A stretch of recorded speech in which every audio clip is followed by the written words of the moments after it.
NYCStrong Welcome to Fox News First. Not signed up yet? Click here. Developing now, Wednesday, November 1, 2017, investigators focus on New York terror suspects' alleged ISIS ties. President Trump orders Homeland Security to step up extreme vetting program. Weaponizing vehicles terror tactic in Europe comes to U.S. prosecutors consider Paul Manafort a flight risk. Documents on Trump dossier shown to House investigators. The lead story: investigators are looking into the alleged ISIS ties of the suspect in a New York City terror attack that left 8 people dead and 11 injured. The suspect, 29-year-old Saifullah Saipov, is accused of plowing a pickup truck into a crowd in New York City.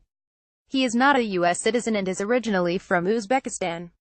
Saipov shouted "Allahu Akbar, God is great" after the crash and had handwritten notes written in Arabic pledging his loyalty to the Islamic State terror network, law enforcement officials told Fox News. In addition, the New York Post reported that investigators found an image of the ISIS flag inside his vehicle. Saipov, who was shot by police, was in custody and remained hospitalized. Trump calls for stronger extreme vetting following Tuesday's terror attack in New York City. President Trump ordered the Department of Homeland Security to step up the nation's extreme vetting program. "Being politically correct is fine, but not for this," the president tweeted. The suspect in the attack, Saifullah Saipov, is originally from Uzbekistan. He came to the U.S. in 2010 and, according to the Associated Press, has a Florida driver's license but was said to be living in New Jersey.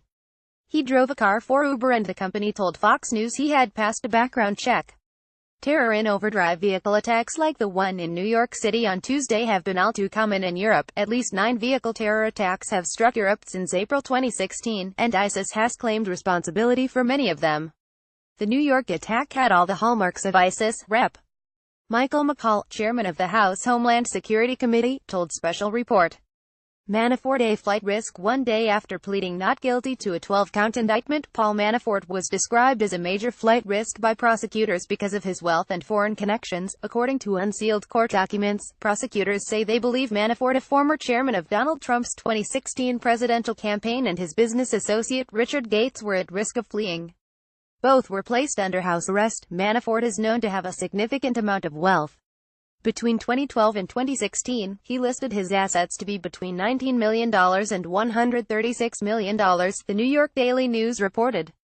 Fox News opinion: the truth about Trump and the Manafort indictment dossier documents on display. Congressional investigators got a behind-closed-doors look Tuesday at classified documents linked to the controversial anti-Trump dossier. Fox News has learned members of the House Intelligence Committee are seeking to learn how much, if at all, federal law enforcement officials have relied on the dossier since it was compiled by the research firm Fusion GPS, with funding from the Clinton campaign and the Democratic National Committee. In mid-2016, the documents were presented for inspection pursuant to a subpoena issued by the committee's chairman, Rep.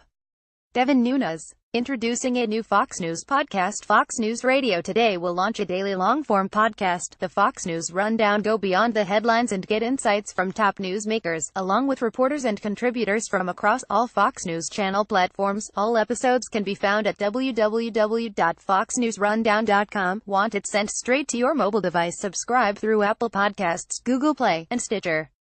About last night: talking immigration. It's a lottery system. That's no way to run an immigration system. The purpose of immigration is to improve the United States, is to benefit the United States, not to ensure diversity. Mark Levin, radio host and author, on Hannity, blasting the program that allowed New York terror suspect Saifullah Saipov into the U.S. Watch terror's new normal. The New York terror attack is indicative of what terror now looks like. We cannot ban every truck. We can't ban knives. So we have to get ahead of them as best we can, to detect the network, defeat the network, and go at them where they're at, both overseas and here. Tony Shaffer, former CIA officer, on the story with Martha McCallum, weighing in on the use of a rental truck in the New York City terror attack. Watch Minding Your Business. Release of House tax bill delayed until Thursday.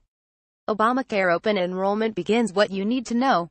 Here's how Walmart is upping its holiday game this year. New in Fox News opinion: John Stossel, communism turns 100 this year. Why are people celebrating? Rep. Mike Johnson, U.S. must act to stop foreign subversion of our democracy. Why is Turkey's Erdogan being hailed as a U.S. partner? Hollywood squared Hocus Pocus remake will be cheap, according to Bette Midler. Jeremy Piven accused of sexual assault by reality star. Fixer-upper stars Chip and Joanna Gaines help woman who lost home in Hurricane Harvey. Did you hear about this? Monster planet discovery stuns scientists. Florida pizza restaurant bans children. The one McDonald's item you should never order, according to an ex-employee. Stay tuned to get the latest developments. The New York City terror attack. Our primetime coverage starts with the story with Martha McCallum 7 p.m. ET, followed by Tucker Carlson tonight 8 p.m., Hannity 9 p.m., The Ingram Angel 10 p.m. and Fox News at night 11 p.m. They'll all have coverage you won't find anywhere else. On Fox News, Fox Friends, 6 a.m. ET, new developments and analysis of the investigation on the New York City terror attack and a closer look at the suspect, Sayfullo Saipov. Guests will include House Homeland Security Committee Chair Michael McCaul, former Secret Service agent Dan Bongino, former CIA analyst Fred Fleitz and Robert J. O'Neill, the man who helped kill Osama bin Laden. The Ingram Angle, 10 p.m. ET, don't miss Laura's exclusive interview with Associate Supreme Court Justice Clarence Thomas on his 26th anniversary on the High Court. On Fox Business Mornings with Maria, 6 a.m. ET, Rep. Peter King to discusses the potential impact of Tuesday's New York terror attack. Former McDonald's CEO Ed Renzi talks tax reform bill. Bear CEO Sharon Price gives a holiday retail forecast, and entrepreneur and former supermodel Carol Alt gives the inside story on her latest project. Varnico, 9 a.m. E.T.J. Timmons, President and CEO of the National Association of Manufacturers, and Matthew Shea, National Retail Federation CEO, take on the much-anticipated GOP tax reform bill in the holiday shopping season. Gavuto, Coast to Coast, noon. ET House Ways and Means Committee members David Reichert and Adrian Smith discuss the delay in the release of the House tax bill. On this day 1991, Clarence Thomas takes his place as the newest justice on the Supreme Court. 1967, Cool Hand Luke, starring Paul Newman, is released by Warner Brothers. 7 Arts. 1512, Pope Julius II unveils Michelangelo's just-completed paintings on the ceiling of the Vatican's Sistine Chapel. Thank you for joining us on Fox News First. Enjoy your day and we'll see you in your inbox first thing Thursday morning.